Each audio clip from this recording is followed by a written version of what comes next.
Ao longo dos últimos 6 meses, as tensões na fronteira de Israel com o Líbano escalaram dramaticamente. Israel agora mandou 100 mil soldados em direção ao norte para confrontar o grupo militante xiita, Hezbollah, e os combates aumentam a cada dia. Cerca de 400 libaneses já morreram nesse conflito, 90 mil civis do Líbano foram deslocados de cerca de 100 cidades e vilas ao longo da fronteira israelense-libanesa, e vilas e olivais sofreram danos generalizados devido às bombas de fósforo. 90 mil civis do Líbano também foram deslocados de cerca de 100 cidades e vilas ao longo da fronteira com Israel. O Hezbollah, por sua vez, tentou demonstrar o seu apoio ao Hamas, agora sob o cerco de Israel em Gaza após o ataque de 7 de outubro, disparando quase que diariamente foguetes contra cidades e alvos militares israelenses, deslocando do lado israelense cerca de 80 mil cidadãos e matando meia dúzia de civis. Então, em 1º de abril, Israel bombardeou o prédio anexo ao consulado do Irã em Damasco, já falei bastante disso aqui no canal para vocês, matando oficiais importantes da Guarda Revolucionária do Irã. 2 semanas depois, o Irã lançou um ataque de mísseis sem precedentes contra o solo israelense e Israel retaliou com um ataque ao Irã. Tanto o ataque de Israel quanto a resposta do Irã foram inesperados. O Irã, em particular, ele tem um longo histórico de respostas contidas a provocações israelenses. Isso se deve ao fato de que uma guerra com Israel, ou seu principal aliado, os Estados Unidos, não é do interesse de Teherã. Mas o ataque de Israel e a resposta do Irã subverteram esse status quo incômodo e romperam com décadas dessa relativa moderação. Pessoal, fazer uma pausa aqui no nosso vídeo para falar do nosso parceiro e patrocinador, a Insider, que produz a Tech T-Shirt, essa camiseta verde maravilhosa que eu estou usando, que eu adoro, que serve para usar em todas as ocasiões, todas as situações. Uma roupa versátil, leve, agradável, um tecido tecnológico com várias qualidades e atributos, como por exemplo desamassar no corpo, ter um elemento anti-odor. Então você pode usar a Insider em todas as situações. Eu mesmo faço isso, vocês sabem. Estou sempre com a Insider ou para treinar, ou para trabalhar, ou em casa, ou para dormir. Insider serve para tudo. Para viajar, muito fácil levar lá na mala, rápido. Então, adoro a Tech T-Shirt. Muitas cores, não é só a verde que eu gosto bastante, mas tem outras cores. Tem branca, tem cinza, tem azul e tem as outras mais diferentes também. Mas não é só a camiseta que a Insider tem. Não se esqueçam de dar uma olhada no site. Aqui atrás vocês podem ver o site da Insider. Tem um monte de produtos masculinos e femininos. Então, dá uma olhada e não se esqueçam de usar o mais importante, o cupom do Rock, meu cupom ROCK12, HOC12, você vai ter um desconto nas suas compras. Recomendo e adoro o produto da Insider. Dá uma olhada, ROCK12. Vamos voltar para o vídeo. Embora o foco mundial tenha agora se voltado para o Irã, as tensões elevadas entre o Irã e Israel aumentam dramaticamente as chances de conflito, ou mesmo de uma guerra total entre Israel e o Hezbollah. De fato, em 21 de abril, Benny Gantz, membro do Gabinete de Guerra de Emergência de Israel, ele declarou que a fronteira de Israel com o Líbano agora constitui a sua frente operativa em seu maior e mais urgente desafio. Um enviado especial nomeado pelo presidente dos Estados Unidos, Joe Biden, estava tentando intermediar um acordo entre Israel e o Hezbollah para demarcar a fronteira que é contestada por ambas as partes desde a última guerra entre eles. Mas com o ataque de Israel na Síria e a resposta do Irã, essas negociações parecem ter sido colocadas por um segundo plano. Desde o ataque do Hamas de 7 de outubro, o Irã procurou colher benefícios estratégicos das operações de Israel em Gaza. O país tentou expandir seu apoio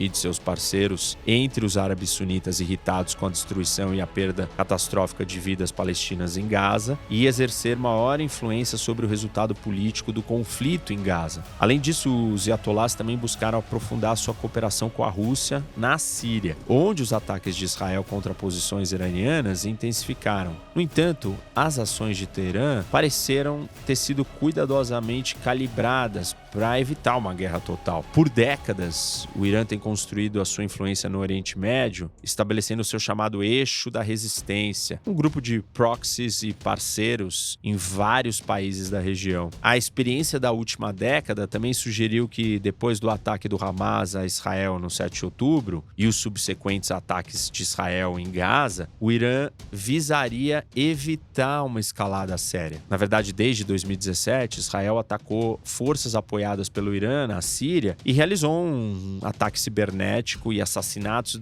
destinados a minar o programa nuclear iraniano. E a resposta de Teherã geralmente sempre foi contida. E isso acontece porque o Irã não deseja ver Israel destruir os seus ativos regionais, seus parceiros, seu grupo de aliados, ou seja, os seus proxies do eixo da resistência. Do ponto de vista de Teherã, esses grupos eles servem não só para projetar a sua influência na região, mas também para defender os seus interesses e dissuadir quaisquer ataques diretos ao território iraniano. Um conflito sério com Israel que destruísse o Hezbollah destruiria a primeira linha de defesa do Irã em qualquer conflito futuro com Israel. Antes do 7 de outubro, a posição regional do Irã era a mais forte desde a criação da República Islâmica em 1979. E a sua reaproximação com a Arábia Saudita, anunciada em março de 2023, mediada pela China, significava que pela primeira vez desde a década de 1980, os dois países, Irã e Arábia Saudita, estavam alinhados na necessidade de prevenir mais conflitos na região. Também, antes do 7 de outubro, existiu uma trégua instável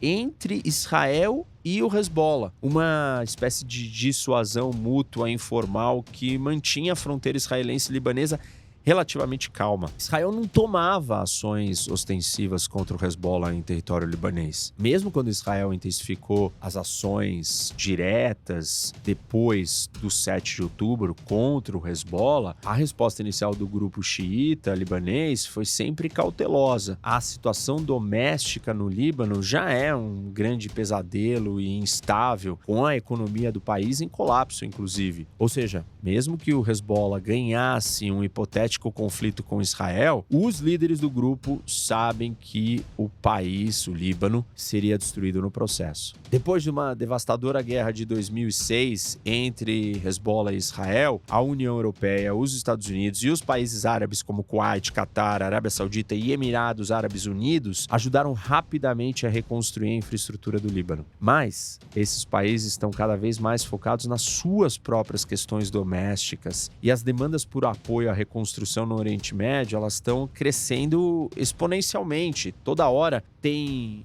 a necessidade de ajudar a reconstruir alguma coisa no Oriente Médio. O Iêmen está destruído, a Síria está destruída, a faixa de Gaza está destruída. E se o mesmo grau de devastação chegar no Líbano hoje, muito menos atores provavelmente se apresentariam para ajudar a reconstruir o país. Resumindo, até recentemente, a disposição do Irã e de seus parceiros para entrar em mais um conflito amplo com Israel era extremamente limitada. Mas o equilíbrio de interesses que geralmente motivou a contenção do Irã, ele está mudando. Houve uma mudança em direção às linhas mais duras, tanto nos governos iraniano quanto israelense. E o ataque de Israel ao anexo do consulado do Irã em Damasco ultrapassou uma linha vermelha para o regime dos ayatollahs. Ao mesmo tempo, a política interna do Irã ela foi abalada por turbulências, incluindo dificuldades econômicas, protestos em massa por direitos das mulheres em 2022 e recentes agitações étnicas no Baluchistão, uma região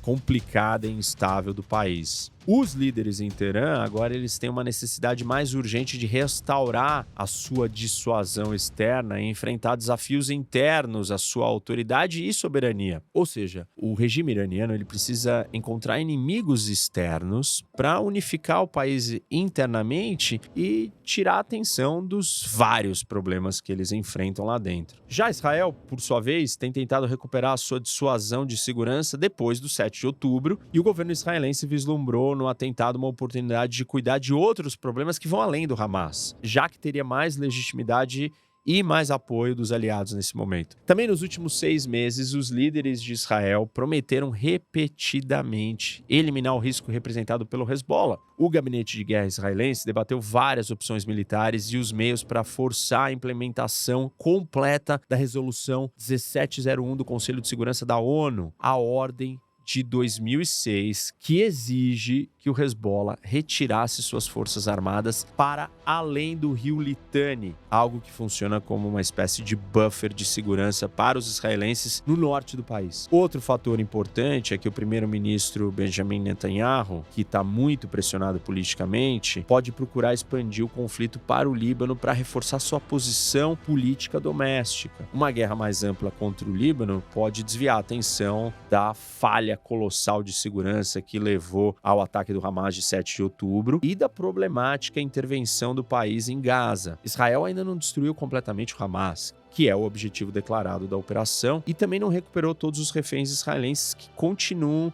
presos dentro de Gaza. Até agora, a pressão diplomática dos Estados Unidos sobre Israel ajudou a evitar que a guerra de Gaza se expandisse para o conflito total com o Líbano, mas Israel está se sentindo cada vez mais confiante para essa, talvez, incursão militar. No início de abril, o exército israelense divulgou uma declaração intitulada Prontidão para a Transição de Defesa para o Ataque, delineando as suas preparações para um conflito com o Líbano. Desde então, seus ataques direcionados ao país ficaram mais intensos. Ou seja, pode não ser mais uma questão de se Israel vai atacar o Líbano, mas sim uma questão de quando Israel vai fazer uma ofensiva. Deixa eu falar um pouco mais de como seria esse conflito, quem ele pode envolver e quais as consequências dele para a região e para o mundo. Um ataque israelense total ao Líbano pode envolver tanto uma invasão terrestre limitada quanto uma invasão completa. Ambas as opções seriam apoiadas por um intenso bombardeio aéreo com aeronaves tripuladas, drones e mísseis. Por outro lado, diversas avaliações nos últimos 6 meses, tanto da inteligência dos Estados Unidos quanto da israelense, indicam que se a guerra entre o Hezbollah e Israel eclodir, Israel sofreria perdas significativas tanto em sua infraestrutura militar quanto civil, mesmo que saísse vitoriosa no final do conflito. A superioridade militar e tecnológica de Israel é avassaladora, mas o arsenal de mísseis do Hezbollah, quase todos fornecidos pelo Irã, além do grande contingente de combatentes treinados e com experiência, são fatores suficientes para causar um grande estrago no Estado judeu. Do ponto de vista da política mais ampla da região, um ataque provavelmente atrairia outros proxies do Irã de uma maneira muito mais coordenada do que o que aconteceu depois da ofensiva de Israel contra o Hamas em Gaza. O secretário-geral do Hezbollah, Hassan Nasrallah, possui relações pessoais particularmente fortes com outros grupos afiliados ao Irã. Na última década, o Hezbollah treinou ativamente, cooperou e armou as forças de mobilização popular no Iraque, os Houthis no Iêmen e o próprio Hamas. Na Síria, o Hezbollah apoiou ativamente o regime do presidente Bashar al-Assad e mantém uma presença militar e institucional estabelecida, especialmente perto da fronteira da Síria com Israel. O Irã também estabeleceu várias proxies menores na Síria, composta principalmente por xiitas afegãos e paquistaneses